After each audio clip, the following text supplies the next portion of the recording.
come up with a plan. I mean, again, it's good that people are telling you about it because you may have a good solid plan. Maybe you want to do an Airbnb. Maybe you do have a good business that you want to launch that you really feel good that's going to be successful. And you trying to figure out, well, how am I supposed to get the startup money? So it's really there for those people who have a plan in place to make it work. But just to say, hey, just go get LLCs and go get funding and get money.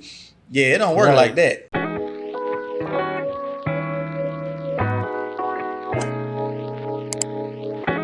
Okay, what's up, guys? This is Raymond with Building Wealth While Black. I got my boy Joshua here. Man, I'm so happy we was able to get this going.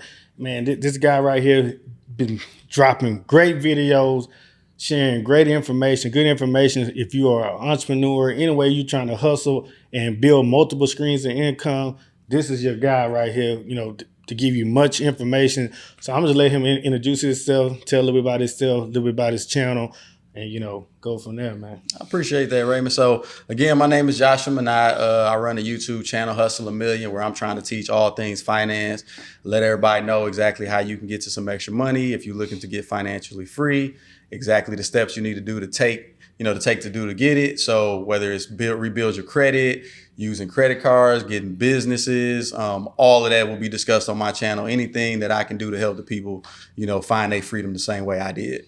Yeah, that's great, man. I met this guy through my wife, matter of fact, and man, it's been awesome, man. He done dropped some gems on me. You know, he's always talking about how you can leverage credit cards for your personal side and business side. Like I said, both of us have a family that got other businesses on the side, and so, man, it's a lot. It's great that he's just really been, you know, showing a lot of information. So tell us about one of your favorite business credit cards that you recommend if you starting a business that you should try to go after.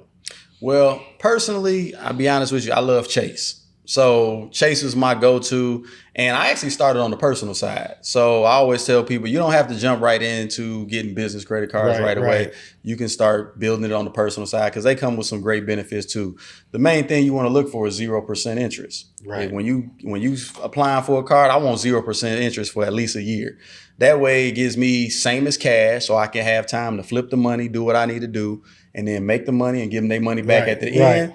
And that's it. Now, what I did was I started actually with the Chase Reserve, Chase Preferred, and then also a Chase Freedom Unlimited.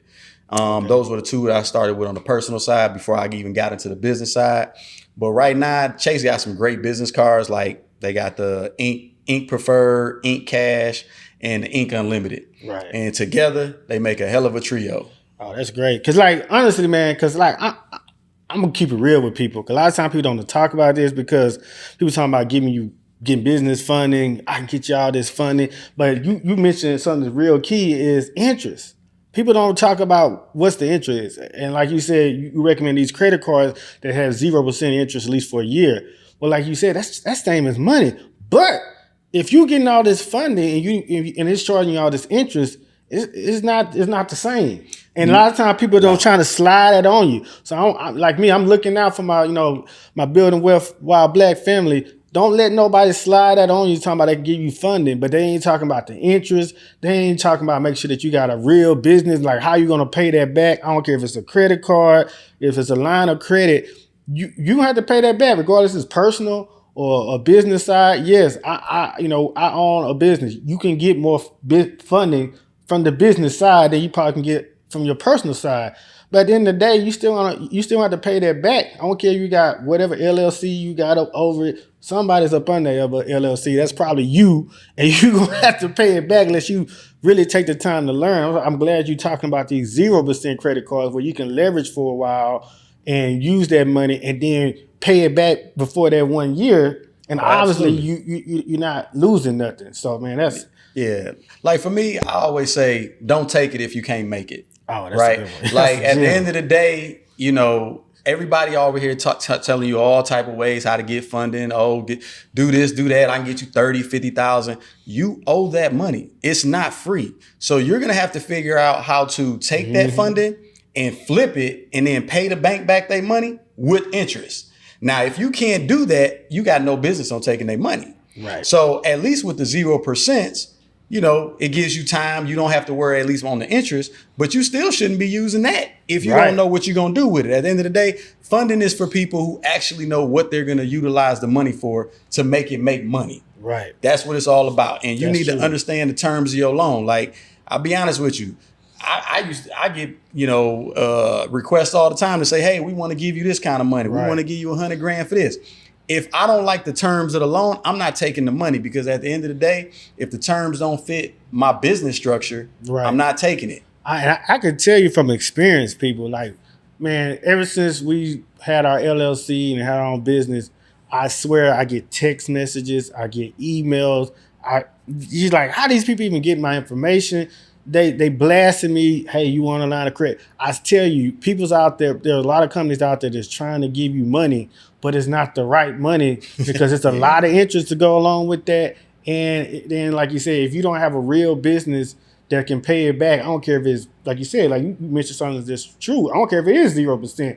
You still want to have to pay it back. You got to pay it back. So if you don't have nothing legitimate on how you're going to pay that back, Don't take it. don't take it, man. Yeah. You can be, people trying to sell you on things, but you can be broke on the business side too. So, Yeah. it's a lot of people out there not keeping it 100 with you. So Yeah, they got to believe tell me, the whole story. That's all it is. what they say, they want to tell they want to show you the glitz and the glamour. glitz and the glamour. They don't want to show you the other side. Right. But at the end of the day, come up with a plan. I mean, again, it's good that people are telling you about it, because you may have a good solid plan. Maybe you want to do an Airbnb. Maybe you do have a good business that you want to launch that you really feel good that's going to be successful. And you trying to figure out, well, how am I supposed to get the startup money? So it's really Right. there for those people who have a plan in place to make it work.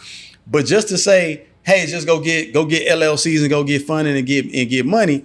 Yeah, it don't work Right. like that. And you see people blowing them out on cars and different stuff, man, and it happens. And then you gonna ruin your life like that. Exactly, ruin it. just that simple. You see it every day, especially in the H, man. You come down to Houston, you see people Everybody like fly. trying to be fly, but hey, Josh, let's go into some other business. I know you do option stocks. Yep. I know you have an Airbnb, other things. I know this guy right here. Like I said, he speaks his talk, and also the big thing, what you've been doing for a long time, is flipping shoes. Oh yeah. So I don't know. I'll let you choose which one you kind of want to go into a little bit, because I want to share a little bit to our audience of like I said, I feel like the most important way to build generational wealth is to have multiple streams of income. You don't know nobody who's rich and wealthy out here that's relying on one paycheck. No. Nobody I know that you can look it up, Google it. Ain't nobody you know who got bread like that that's just living off of one job. They got investment, probably got other sources of income. So I'll let you go into whatever one that you kind of want to speak about. So, I mean, I can go into all of them in this interview, but like on the sneaker side, I mean, I got into that. It's been probably 12, 13 years when I got into that. Started with $1,700 of my own cash and was just flipping it. After the first year, had $17,000. So I knew right there, I got my breakthrough. That's actually where my first breakthrough came, was the flipping the sneakers. 17, now, 17 bands in a year. So that was a huge, I'm working a 9 to 5 just like everybody else. So that's a lot of money. Right. So I just kept flipping it. But my big explosion actually came when I discovered how to utilize other people's money to get more product. Right. Because see, at this point, I knew what shoes to buy, I knew what product to buy, but I'm always limited by how much cash I got on hand. So, at the end of the day, I got $25,000 in cash, but if somebody's saying, hey, I got $50,000 worth of product, well, guess what? I can only buy $25,000 worth of product. So I'm leaving money on the table. Exactly. The minute I found out this is how I go get some more funding and get some more money, now everything is in play. Right. The more funding I have, the more money I make. So that's how that just kind of blew up. And now, I pretty much got basically almost a warehouse type full of shoes. There's so many of them because it's spread throughout stores all across Houston, But as far as even let's go into Airbnb. So Airbnb is a big one, y'all. A lot of opportunities. We all know Airbnb is the biggest hotel chain there is right now. That's what goes without saying. So if you're not trying to get in at all in Airbnb, you're making a mistake. You got to at least have one. Yeah, something. And this is where the 0% cards come into place, because if you do the appropriate research on the front end and figure out what's hot in my city. I always tell people, start off in, with Airbnb where you live. That way it's easy to get to. You ain't got to worry about like, oh man, it's in another city. What's going on with it? Right. And so figure out, why are people would come to my city? What's the hot reason? Is it an amusement park? Mm-hmm. Is it a medical center? Is it, whatever it is? Right. Make sure the Airbnb is around that, because that's where people gonna need to stay. Exactly. And then that's once true. you do that front end, and you do your research and you go through the steps as far as finding somebody who will let you run that business. If you don't have no money, 0%. You can go ahead, get the 0% credit cards, sign the lease, pay the lease, the first month, last month, whatever they asking, furnish the whole thing, probably get it all done for $5,000 or less, and now you up and running with a whole business. That's what's up. That's really what's up, man. That's a lot of game right there. So like I said, with the Airbnb, you really just got to do the research, but it's out there. So You just need to take the time out. You know what I'm saying? Most businesses or most anything, I'm always saying, all the grunt work is done on the front end. Exactly. It's the research part. And that's the part that everybody kind of get discouraged where I got to make the phone calls to figure out, what landlords is going to let me do this, or listen, just go ahead and get through it, because in the end, it's going to be well worth it, period. I believe you, because I've been talking to a lot of people, and what you said makes sense, because doing the research on what areas, because especially in Houston, we have, unfortunately, we have a big medical center. So a lot of times people come here for cancer treatment. We had the biggest cancer treatment centers, some of the biggest hospitals in the nation. So like you're saying, getting these Airbnbs, in those areas. And I know Houston started to be kind of like the party city of the South. So, a lot of times people want something close to the city. They don't want to stay way out. They want to, somewhere close to the city so young people can go out, party. So, and I always know, man, that Airbnb is booming, especially here. And so I don't see that changing. I know sometimes people get scared of regulations, but I always say, man, scared money don't make no money. Scared money don't make no money. And like you said, one thing you said is Houston got a medical center. What do you think my Airbnb is? In the medical center. Most of my people that read my Airbnb is either traveling nurses, doctors, or cancer patients. Because guess what? It's consistent. We got, like you said, the largest medical center in the country. That's the need. The need is to have an Airbnb in that spot. So that's where it's going to be at. Right, man. 'Cause I ain't gonna lie. I don't even think about, getting the homes out there, because I'm like, if I ever want to rent it or short term, long term lease. You got some options. I got some options. I can, move it around and see which way I want to take it. So yeah, that's a good, smart move. So we usually talk about Airbnbs. You reached up on the sneaker game. Let's get into what I like to. I'm just getting into it, the options and the stocks, but everybody know the stock market been around for many years, and that's where a lot of people make their money. And I think a lot of time us black folks, unfortunately, we kind of sleep on the stock market. We kind of scared of it because we just don't know. So how did you get into the stock market? How did you learn about the stock market and options and other things, So it's funny. So I want to say one thing, though, real fast. One of the things I say is it's actually easier to become a millionaire through real estate than stocks, right? I would tell people, figure out a way how to get some money.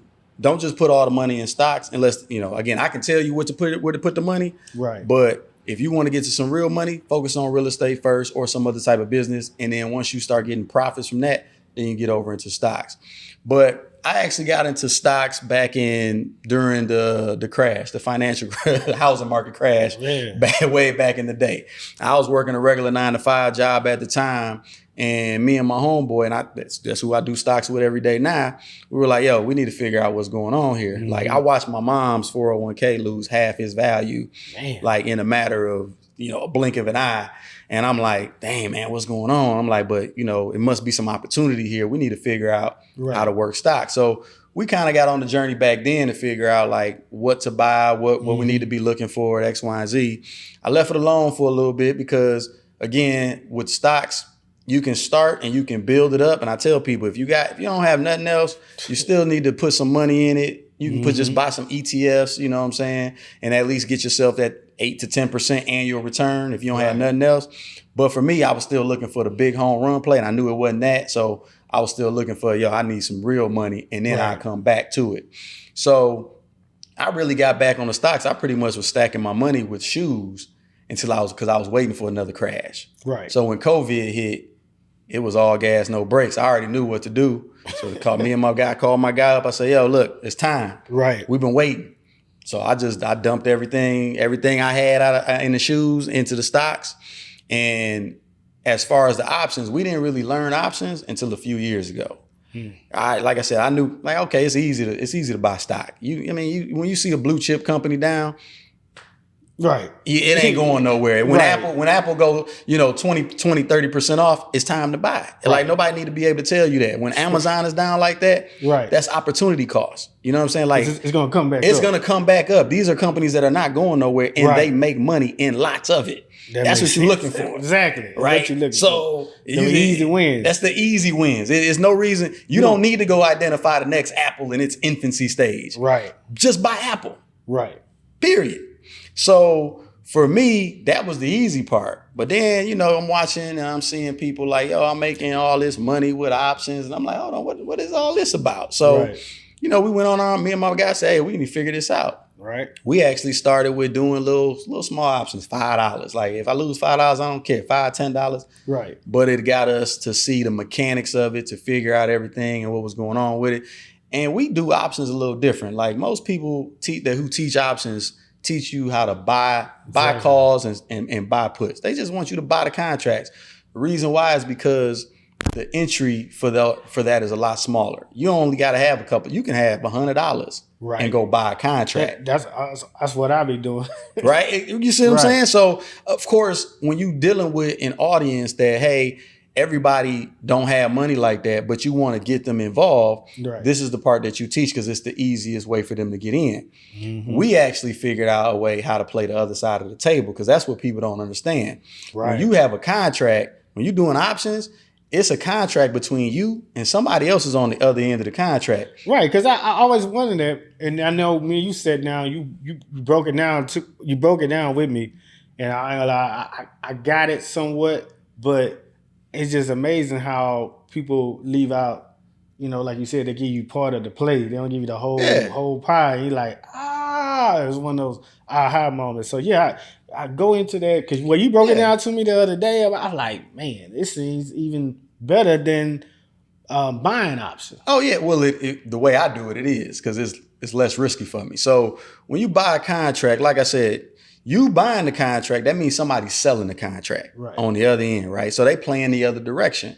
Now with buying a contract, it's a lot of analytical data. Are you looking at charts and, different things that's going to trigger that says, okay, whether it's the RSI, whether it's price channel, doesn't matter what it is that you're using as your tools to figure out whether or not you should buy a contract. That's mostly what people use, right? Yeah, that's They're using some kind of analytical data to figure out, in charting, this is the time to buy it. Right. Problem is if it don't go in your direction fast enough, it can go in the other direction real quick. Right. Exactly. I experienced that. Yeah, because I experienced that. I was like, oh man, the money, I tell you, options is good, but man. Oh, you can lose your tail in options real fast if you don't know what you're doing. Amount of seconds. Yeah, because there's things, you got the Greeks. Mm-hmm. They call them Greeks with options, right? And they actually will determine the theta, the deltas, all, and you need to actually understand what all that is to a certain degree. I realize a lot of people don't.